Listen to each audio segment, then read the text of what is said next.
This is a story about a temple, not merely of stone and gold, but of secrets buried beneath symbols, rituals, and blood. It's a story of kings, gods, and men, and something else, something older, something watching. Solomon, the wise king of Israel.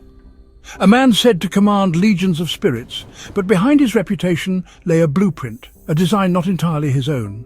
For Solomon studied in Egypt, where another power shaped his mind. He studied under the Brotherhood, a powerful network of secret orders.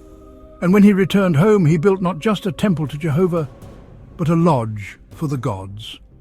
To construct the sacred house, Solomon employed special guilds, not just workers, but initiates, architects of a different order. Their knowledge came from Egypt's ancient guilds, founded by the Brotherhood and led by gods who walked the earth. In the Book of the Dead, the god Thoth boasts, "I am Grand Master of the craftsmen."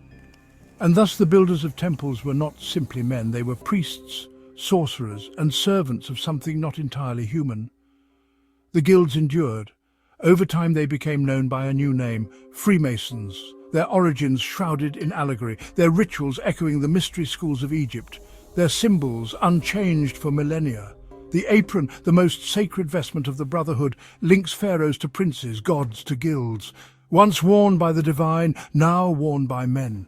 Long before Solomon there was another, Melchizedek, a priest and king, who appeared out of nowhere and vanished into myth. He founded a priesthood, elite, shadowed, eternal. The Melchizedek priesthood carried secrets few would understand, a branch of the Brotherhood devoted to cosmic authority. Their rituals survived, their purpose obscured, but their power endures. Once there was resistance, a group called the Sons of Revolt. They followed the serpent, the symbol of wisdom and rebellion. They sought to free mankind from the rule of the custodial gods, but they were crushed, bound in chains, their knowledge twisted, their legacy reabsorbed. Today, their fire flickers in forgotten books, scattered symbols, and secret rites. But their enemy, the ruling power, still wears the crown.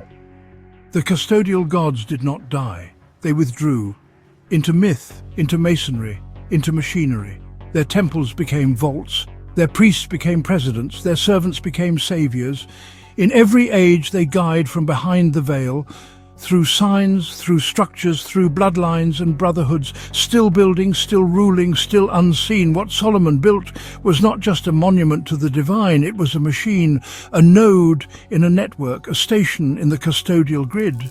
And though the temple has fallen, the grid remains active.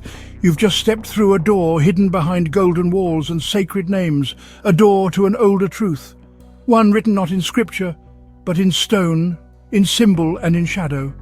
And like all things built by the Brotherhood, it was never meant to be seen in daylight.